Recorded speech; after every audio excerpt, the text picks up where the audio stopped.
What's up mga kaachop? Naata diri karon sa dalang Magsaysay Avenue mga kaachop para mag-update sa underground cabling system diri sa Dakbayan sa Davao mga kaachop. Mauna ni ang ikatulong hugna sa underground cabling system diri sa Davao mga kaachop. So naata diri sa may Hempisaw Street. Ilahan ang ginasugdan og kalot mga kaachop ang kalsada para ilubong ang mga pipes o diri po nila ilubong na ang katong mga wires.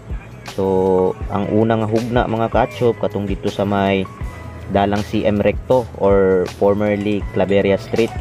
Tapos ang ikaduha mga kaachop ang sa San Pedro Street.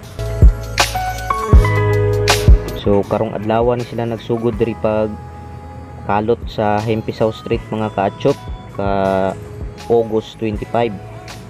Sa katong previous pod nga kuan to mga niaging adlaw dito sila sa may Sales pod.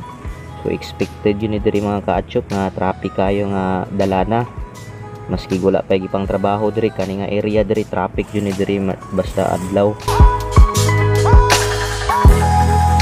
Karong tuigan ni nila gisugdan og trabaho mga kaachop kani nga hugna og target nila nga mahuman is year 2025.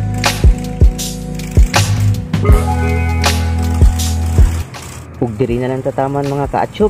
Hantod sa sunod na po natong update. Daghang salamat.